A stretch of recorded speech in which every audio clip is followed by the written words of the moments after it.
Good morning. My name is Beth Monhollen, and I am honored to serve as your worship associate on this Mother's Day. In Marge Piercy's poem, The Sabbath of Mutual Respect, she concludes by saying, "Doorways are sacred to women, for we are the doorways of life, and we must choose what comes in and what goes out." I've loved this poem since I was a budding young feminist in my 20s. Those closing words have always reminded me that each choice before me is a doorway, a threshold I stand on because of the choices of others.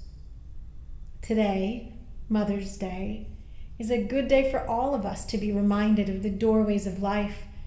But for me personally, this is also the threshold of a brand new year. Today is my birthday, and so I cannot help but reflect on the choices made for me and by me that created so many doorways for me to walk through, that have led me to the doorway of this new year. I stand on a threshold whose foundation was laid by my maternal grandmother, Ethel Elizabeth, for whom I was named. Her strength and abiding love formed the shape of who I have become. She lived in poverty all her life and was denied the benefits of formal education, but she soaked up knowledge wherever she could, collecting books and ideas and sharing that love of learning and of the wider world with me. I stand on a threshold imbued with the boundless generosity of Rose Darlene, my mom, who gave me life and whose example of giving I try to emulate. I can't even count the times that she has stepped up and from her own often meager means helped people she doesn't even know.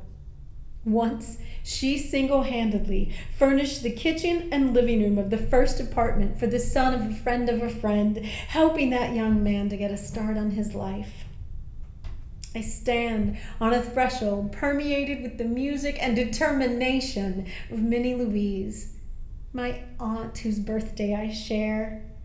Her fierceness is packed into a tiny little body, not even 5 feet tall, less than 100 pounds, yet she could put the fear of God into men twice her size and regularly challenged authority when she had just cause.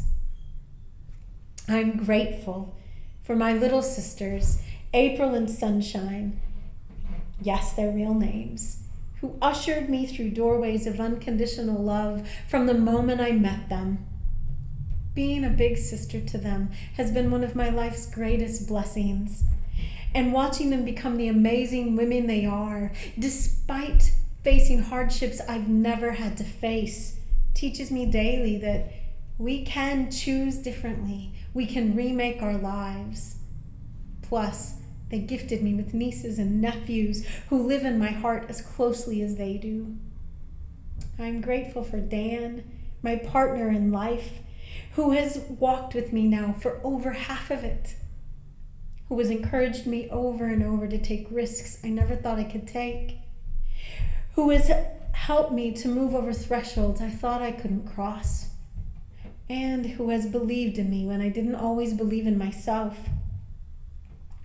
As I stand on the threshold of a new year, I want to honor all of the doorways that these people and so many others have created for me. They each have been a doorway of my life, giving birth to ideas and to love that are now a part of me. And that, in turn, has given me the strength and courage to choose, in the words of the poem, what comes in and what goes out. Even so, as I look out on the doorway in which I stand today, I tremble with fear and anticipation. I am choosing to walk a new path, to leave behind the safety and comfort of my current life and step through a doorway on the road to ministry. I'll be attending Meadville Lombard Theological School this fall, and while I have no idea what new thresholds I will cross in the coming years, I know I carry strength and generosity and determination and gratitude and joy and love through all the doorways of my life.